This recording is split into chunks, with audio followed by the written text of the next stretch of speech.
فصل 11 غیر اللہ کی قسم مخلوق کا وسیلہ اور دہائی کے احکام۔ غیر اللہ کی قسم کھانا۔ قسم کو عربی میں حلف کہا جاتا ہے۔ اس سے مراد ہے کسی حکم و فیصلہ کو پختہ کرنے کے لیے خصوصی طور پر کسی بڑی عظیم شخص یا چیز کا نام لینا، چونکہ غایت درجہ کی تعظیم یا تعظیم کا مستحق صرف اللہ ہے، اس لیے اس کے علاوہ کسی دوسرے کی قسم کھانا یا قسم کے وقت نام لینا جائز نہیں ہے۔ علماء کرام کا اس پر اجماع ہے کہ صرف اللہ تعالیٰ اور اس کے اسماء و صفات ہی کی قسم کھائی جا سکتی ہے۔ اسی طرح اس بات پر بھی اجماع ہے کہ غیر اللہ کی قسم کسی حال میں جائز نہیں، اس لیے کہ یہ کھلا شرک ہے۔ اس سلسلے میں حضرت ابن عمر رضی اللہ عنہ کی روایت بہت ہی واضح ہے، جس میں رسول اللہ صلی اللہ علیہ وسلم نے فرمایا: من حلف بغیر اللہ فقد کفر او اشرک، جس نے غیر اللہ کی قسم کھائی اس نے کفر یا شرک کیا۔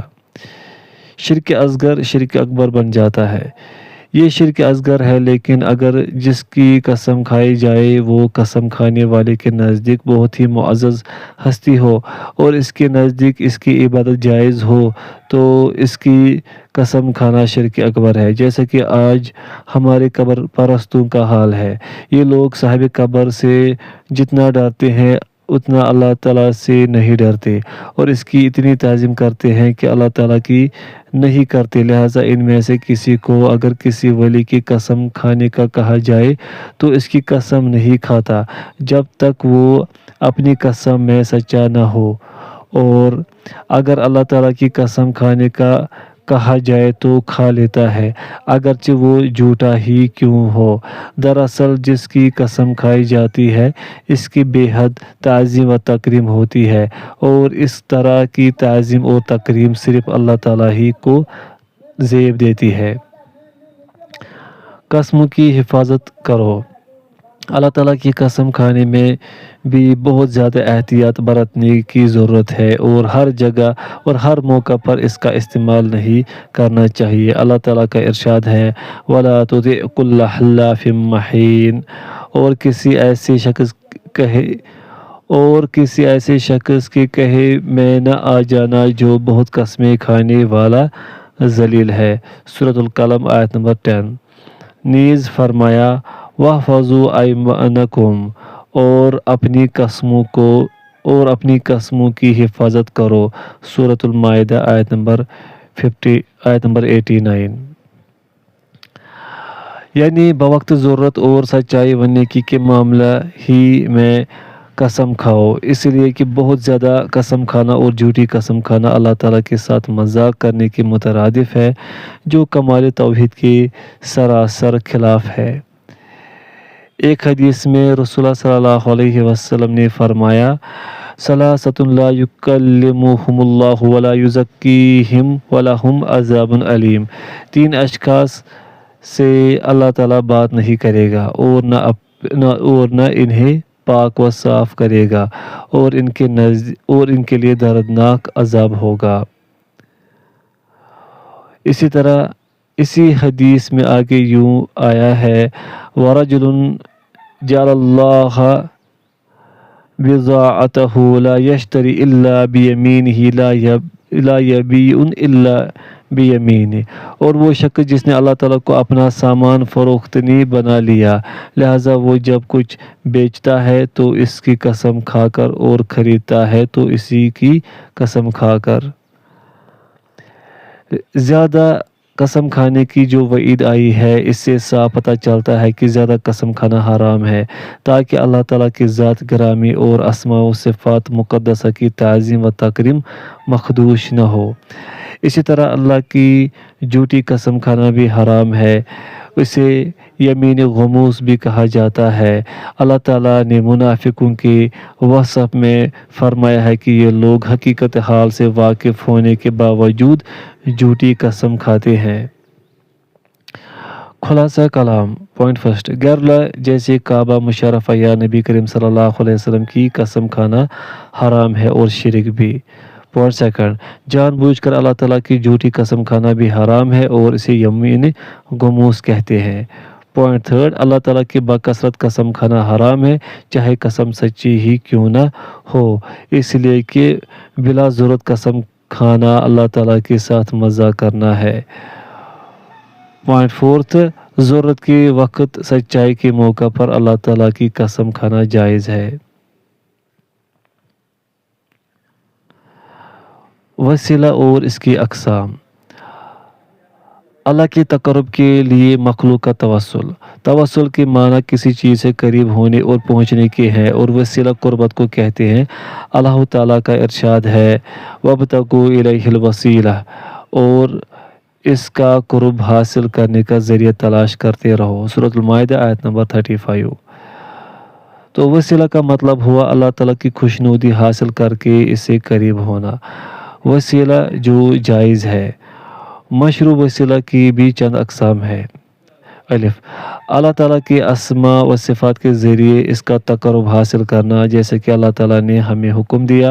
ارشاد باری تعالیٰ ہے وَلِلَّهِ الْأَسْمَاءُ الْحُسْنَى فَادْعُوهُ بِهَا وَذَرُوا الَّذِينَ يُلْحِدُونَ فِي أَسْمَائِهِ سَيُجْزَوْنَ مَا كَانُوا يَعْمَلُونَ، اور اللہ کے سب نام اچھے ہی اچھے ہیں، تو اس کو اس کے ناموں سے پکارا کرو، اور جو لوگ اس کے ناموں میں کجی اختیار کرتے ہیں ان کو چھوڑ دو، وہ جو کچھ کر رہے ہیں ان قریب اس کی سزا پائیں گے۔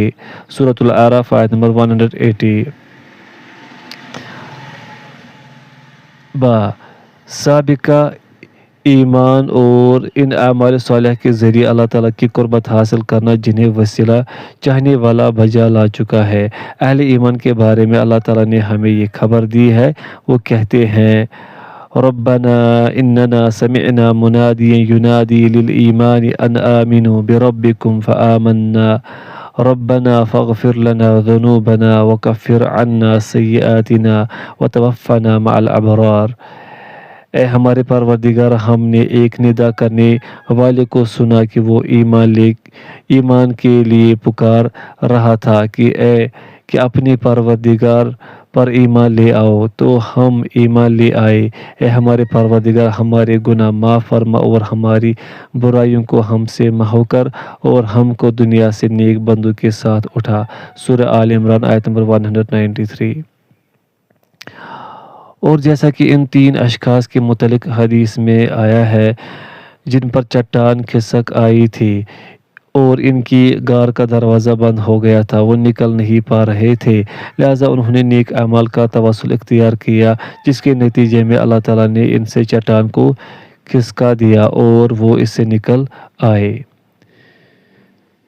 پوائنٹ جیم، اللہ تعالیٰ کا توسل بذریعہ توحید جیسے کہ حضرت یونس علیہ السلام نے کیا تھا۔ ارشاد باری تعالیٰ ہے فَنَادَى فِي الظُّلُمَاتِ أَن لَا إِلَهَ إِلَّا أَنْتَ سُبْحَانَكَ إِنِّي كُنْتُ مِنَ الظَّالِمِينَ۔ آخر اندھیرے میں انہوں نے اللہ کو پکارا کہ تیرے سوا کوئی معبود نہیں، تو پاک ہے۔ سورۃ الانبیاء آیت نمبر 87۔ پوائنٹ واو، اللہ تعالیٰ کا توسل اپنی کمزوری و ناتوانی، ضرورت و فقر کے اختیار کے ذریعے حاصل کرنا، جیسے کہ حضرت ایوب علیہ السلام نے کہا تھا۔ آیت کریمہ ہے انی مسنی الضر وانت ارحم الراحمین، مجھے ایذا ہو رہی ہے اور تو سب سے بڑھ کر رحم کرنے والا ہے۔ سورۃ الانبیاء آیت نمبر 83۔ پوائنٹ ہا، اللہ تعالیٰ کا توسل و تقرب زندہ بزرگوں اور صالحین کی دعاؤں کے ذریعے بھی حاصل کیا جا سکتا ہے، جیسے کہ صحابہ کرام کیا کرتے تھے۔ جب خشک سالی آتی تو وہ نبی کریم صلی اللہ علیہ وسلم کی ام مکرم حضرت عباس رضی اللہ عنہ سے دعا کی درخواست کرتے تھے اور آپ ان کے لیے دعا کرتے تھے۔ پوائنٹ واو، اللہ تعالیٰ کا توسل اپنے گناہوں کے اعتراف کے ذریعے۔ ارشاد باری تعالیٰ ہے قال رب انی ظلمت نفسی فاغفر لی، بولے کہ اے پروردگار میں نے اپنے آپ پر ظلم کیا، تو مجھے بخش دے۔ سورۃ القصص آیت نمبر 16۔ ناجائز اور غیر مشروع وسیلہ۔ بیان کردہ مذکورہ بالا جائز توسل کے علاوہ جو بھی طریقہ وسیلہ کے لیے اختیار کیا جائے گا وہ ناجائز ہوگا، جیسے مردوں سے دعا اور سفارش اور رسول اللہ صلی اللہ علیہ وسلم کے رتبہ عالیہ کے ذریعے توسل وغیرہ۔ ناجائز توسل کی بھی متعدد قسمیں ہیں جو حسب ذیل ہے۔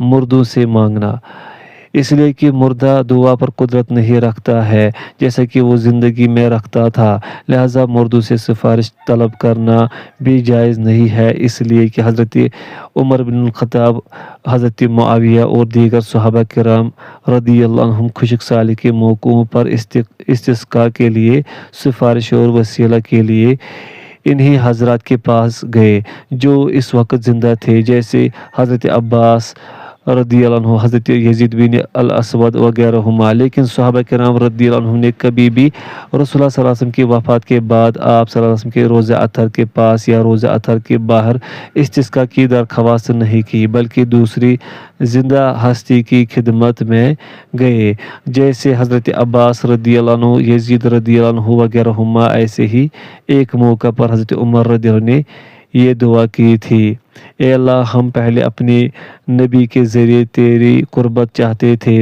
تو ہمیں پلاتا تھا، اب ہم اپنے نبی کے چاچا کے توسل سے اس کی درخواست کرتے ہیں، لہذا ہمیں پلا۔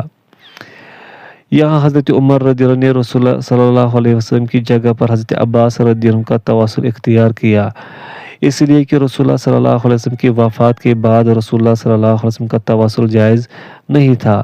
صحابہ کرام رضی اللہ عنہم ایسا بھی کر سکتے تھے کہ آپ صلی اللہ علیہ وسلم کے روضہ اطہر کے پاس آتے اور آپ صلی اللہ علیہ وسلم کے توسل سے اللہ تعالیٰ سے جو طلب کرنا ہوتا کرتے، لیکن چونکہ یہ جائز نہیں تھا اس لیے صحابہ کرام رضی اللہ عنہم نے ایسا نہیں کیا۔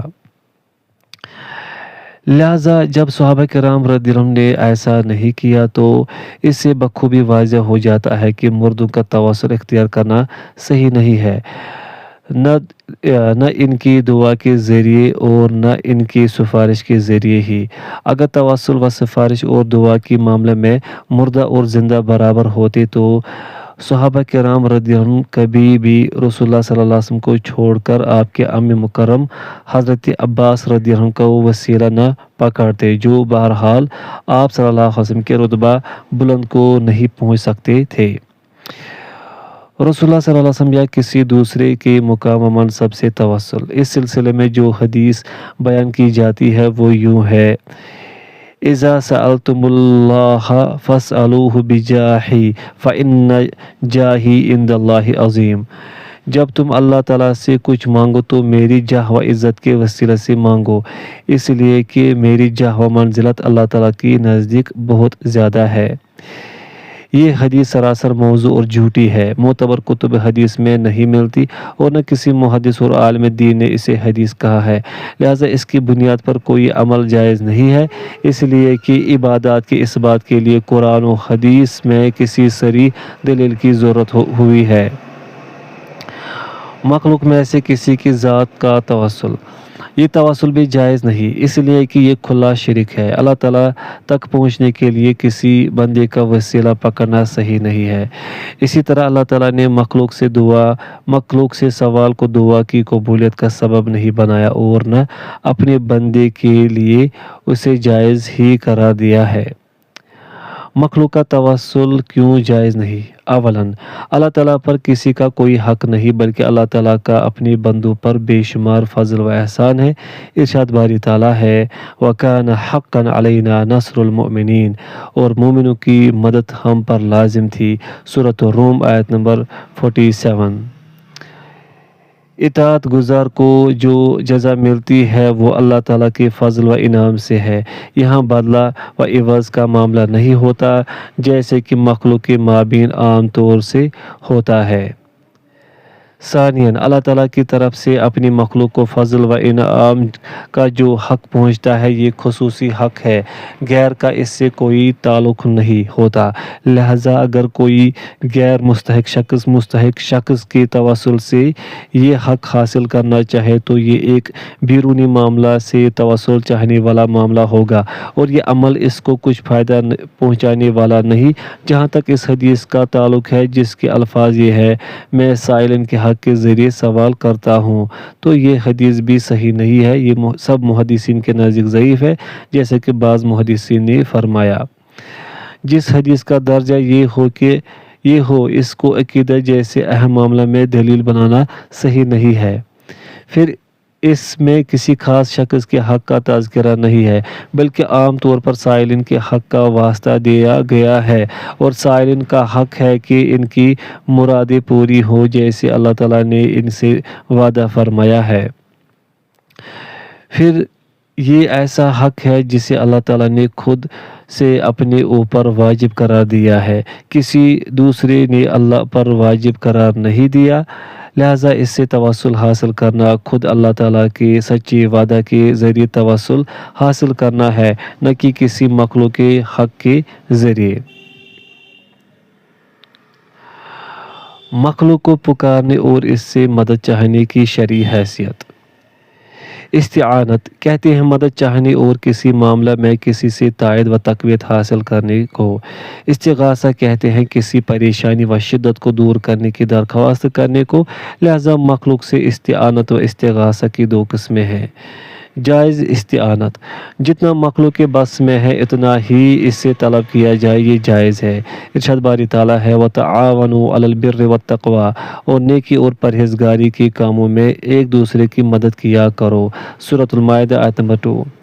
اللہ تعالیٰ نے حضرت موسیٰ علیہ السلام کے قصے میں بھی فرمایا فَاسْتَغَاثَهُ الَّذِي مِن شِيعَتِهِ عَلَى الَّذِي مِنْ عَدُوِّهِ، تو جو شخص ان کی قوم میں سے تھا اس نے دوسرے شخص کے مقابلے میں جو موسیٰ کے دشمنوں میں سے تھا موسیٰ سے مدد طلب کی۔ سورۃ القصص آیت نمبر 15۔ جنگ وغیرہ کے موقعوں پر بھی ایک شخص اپنے انصار و اعوان کو اسی طرح کے تعاون اور مدد کے لیے پکارتا ہے۔ ناجائز استعانت جو مخلوق کے بس میں نہ ہو، صرف اللہ تعالیٰ ہی اس پر قدرت رکھتا ہو، اس کو مخلوق سے مانگنا ناجائز ہے، جیسے مردوں سے استغاثہ کرنا یا مدد مانگنا، یا زندوں سے ایسی چیز طلب کرنا جس پر صرف اللہ تعالیٰ ہی قادر ہے، جیسے مریضوں کی شفا یابی، مصائب کا ازالہ، تکلیف دور کرنا۔ اسی طرح مخلوق سے کچھ مانگنا جائز نہیں، یہ شرک اکبر ہے۔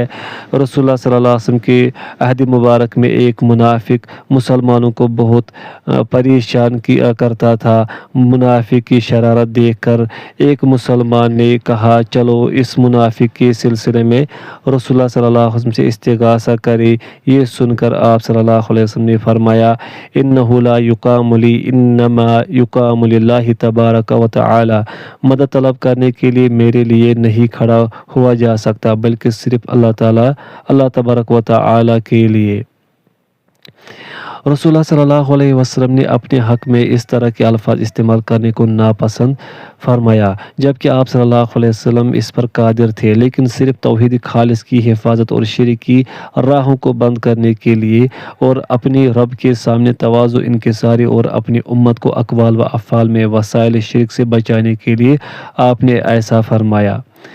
اپنی زندگی میں اس پر قدرت رکھنے کے باوجود جب آپ صلی اللہ علیہ وسلم نے یہ فرمایا تو پھر آپ صلی اللہ علیہ وسلم کی وفات کے بعد اس کی جرات کیسے کی جا سکتی ہے، اور آپ صلی اللہ علیہ وسلم سے وہ چیزیں کیسے طلب کی جا سکتی ہیں جن پر آپ صلی اللہ علیہ وسلم قادر ہی نہیں ہے۔ پھر جب یہ چیزیں آپ صلی اللہ علیہ وسلم سے مانگنا جائز نہیں تو کسی ولی یا بزرگ یا غیر کے ساتھ کیسے جائز ہو سکتی ہیں؟